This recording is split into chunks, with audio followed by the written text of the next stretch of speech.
Hello friends, welcome to today's class. So in continuation with the previous class, today we will go ahead and try to understand a very important theorem which is called as central limit theorem. Okay.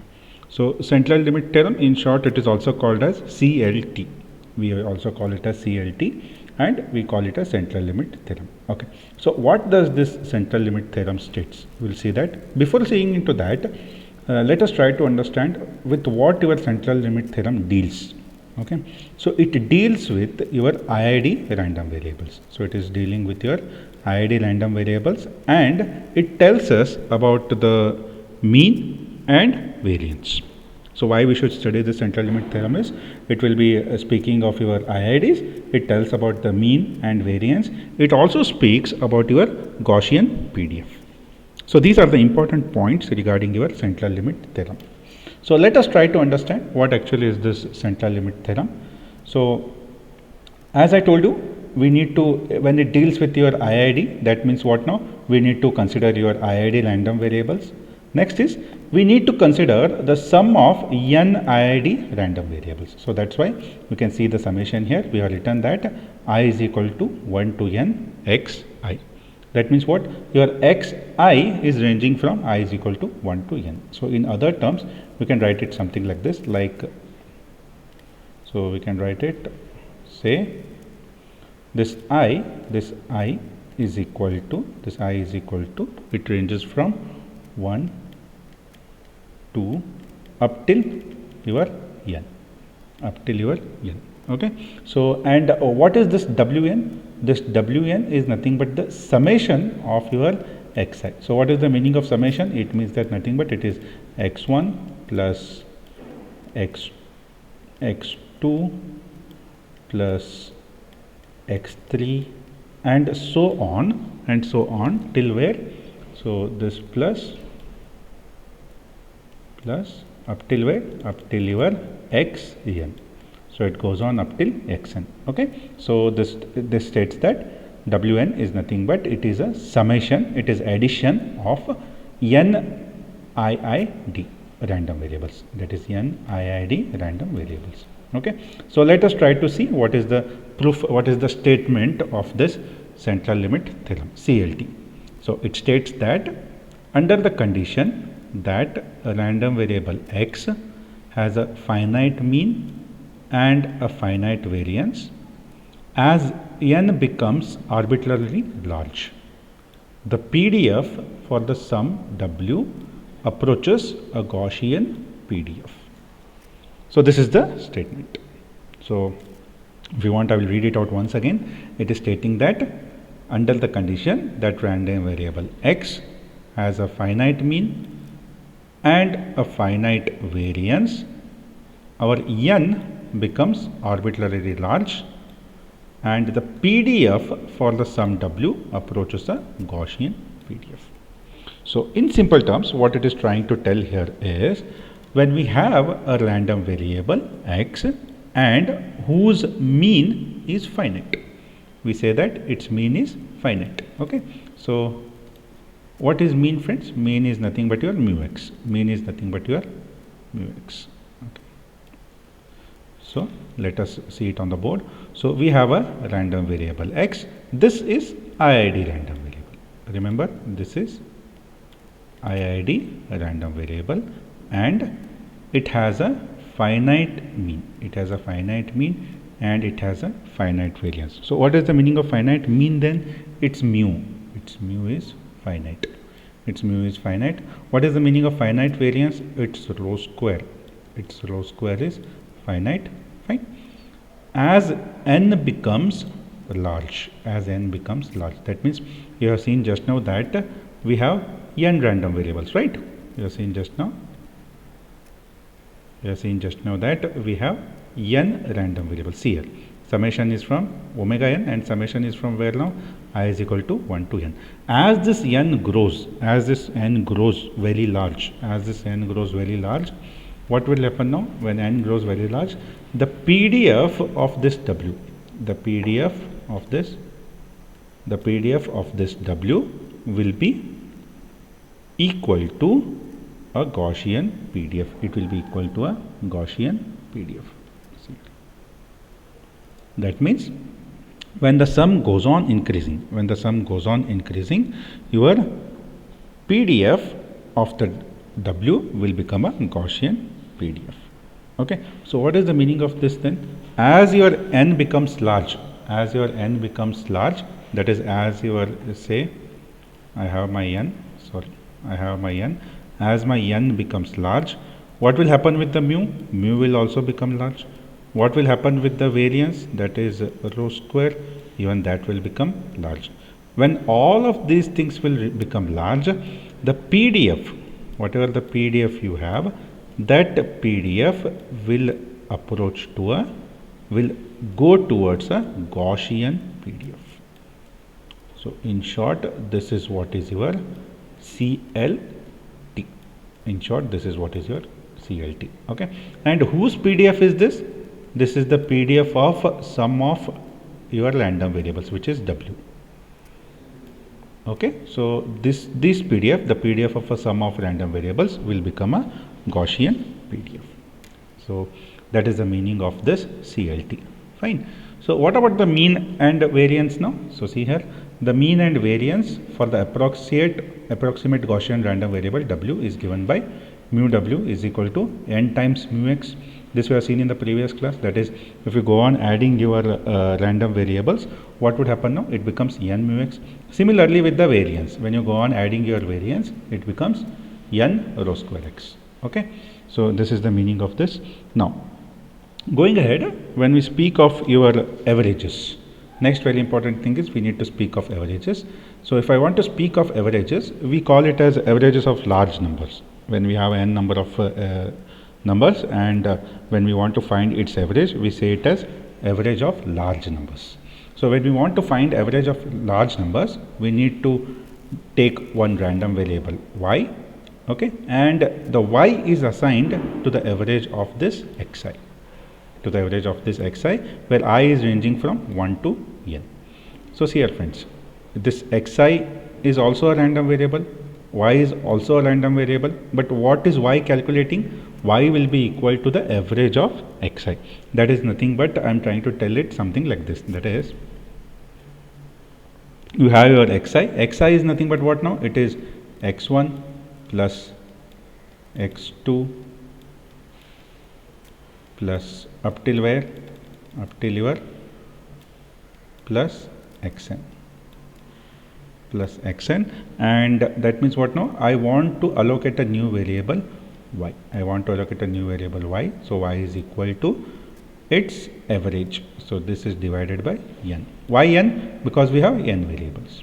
So this average, which we are denoting by y, it is called as large average. Why large average? Because we are finding the average of large set of numbers. Okay.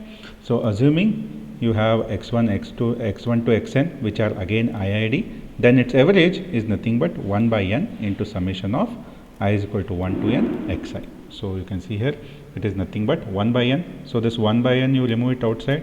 If you remove it 1 by n outside, what is remaining inside? This xn's. So how this xn's could be written? This xn's could be written with the help of the summation sign. So that's what we are written here. That is, I is equal to 1 to n xi. Fine. Next, this n, outside n, could be taken inside. And from our IID, we already know that xi is nothing but x. So therefore, it could be replaced by what now? 1 summation 1 to n. This xi could be written as x divided by n. Okay. So this expectation, whatever the expectation you have, expectation of x by n is nothing but your mu x. Similarly, for variance. For variance also, it would be the same thing, that is rho square x by n square. Okay. Now, one very important thing here we need to remember is, when you go on multiplying your means, that is, there will be n means. So what would happen then? When we have n means, this n in the denominator and n in the numerator would get cancelled, and you would be getting just mu x.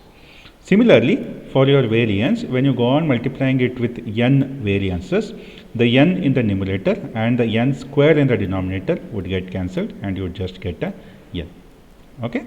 So this is the meaning of your variance. So the variance for n random variables, that is average. The variance is nothing but what now? Rho x square by n. The mean of your averages is nothing but it is mean itself. So that means the mean of y is equal to the mean of x. Both are same.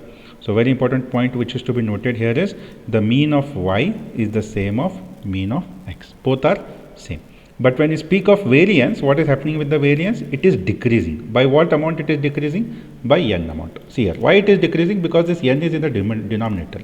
Say for example, our variance is 4. Our variance is 4 and our n is 2.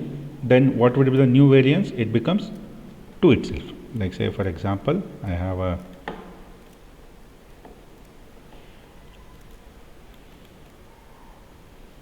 okay. So what is the formula now? We have rho square of y is equal to rho square of x divided by 2. Okay. Now say for example our rho square x is 4. Our rho square x is 4 and it is divided by 2. That means what is the new rho square y we have? It is equal to 2. That means what happened? Our rho square x was 4 and our rho square y is what? 2. That means your rho square y has reduced by an amount of n. What is the amount of n here? It is 2. So this is nothing but your n. So that's why we have written here that the variance of y decreases by an amount of n. Okay. So I hope these things are clear. Your CLT and the large averages, both are very important things. Based on this, we will solve a small problem now. Let us concentrate. So I'll read out the problem first. The random variable x has a mean of 2 and variance of 0.5. The PDF for x is not otherwise specified. So they are not given the PDF for x. Let n equal to 120 independent occurrences of x to be used in the sum. Determine mean and variance of sum of 120 IID random variables. Next, determine mean and variance of averaging of 120 IID random variables. Okay. So please pause the video, read the question once again and come back. So what he is trying to tell here is, what is the problem trying to tell us here is, we have a random variable x whose mean is 2 and variance is 0.5. The first thing. Next thing is they have not given the PDF of x and they have given us that n will be equal to 120 independent occurrences of x. That means we have 120 occurrences of x. Okay. We have to find, the question asked is, mean and variance of your IID random variables. Next is we have to find mean and variance of average of 120 random variables. So the first question is in regard with the first topic which we have studied today. The second question is in regard with the averages which you have studied as the second topic today. Okay. So let us assume that W be the sum of these 120 independent random variables. Then we already have the formula. See here, it is Wn is equal to I is equal to 1 to n xi. What is the value of n? The value of n is 120. So that means what would be the change in the summation? I will be equal to 1 to 120. Okay. So the same thing we will be doing here. See here, I will be equal to 1 to 120. Xi would remain the same. Why 120? Because he has given us in the problem that n is equal to 120. So n is equal to 120. Okay. Mu x he has given us 2. That is mean he has given 2. Variance he has given 0.5. You can see here variance he has given us 0.5. Okay. So we need to find mu w. See here, mean and variance of sum of IID random variables. So mu w is nothing but n into mu x. See here we have a formula, that is mu w. Mu w is nothing but it is n into mu x. N he has given, mu x also he has given. Very simple problem. So n is 120, n is 120 and mu x is 2. Use those values, the answer you get is 240. Similarly, for variance, n into rho square y, n he has already given. See here, it is 120. Rho square w, rho square x is also given, which is 0.5. So use those values, you will be getting 60. Okay. So the first part is over. The first part is done. We need to go for the second part. So the second part is to find the mean and variance of the averages. That is the difference. So what we are seen now, let y be the average of 120 random variables. Okay, then we are given that y is equal to 1 by n summation I is equal to 1 to n xi. We have seen this formula already. If you can observe, here I have explained just now. This is the formula we are using, which we have studied in the today's class. Okay, so n value is given, which is 120, and I is equal to what now? N is 1 to n, so n is 120 xi. Okay, so mean is what? So in such cases, we have seen that your mean of y will be equal to mean of x here. Mean of y is the same as mean of x, and whose value he has already given, which is 2. See here, he has already given the value of mu x, which is 2. So the same thing. But what about with your variance? We have studied today only that variance decreases by an amount of n. So when we say decreases, it has to be divided. So you can see here, it is rho square x divided by n. So 0.5 divided by 120, the answer you will be getting is 240. Okay. So if you can observe here, we have finally proved that both your variables, that is w and y, will be approaching towards the Gaussian random variables. Why? Because n is very large. If you observe the value of n, they are given is 120. Since n is large, your w and y will both tend towards your Gaussian random variables. So therefore, they are satisfying your CLT, which is nothing but your, what is CLT? It is nothing but central limit theorem. So both x, w and y are satisfying your central limit theorem. Okay. So this is all regarding your CLT and its problem. So if you have any doubts, you can come back to me. Thank you.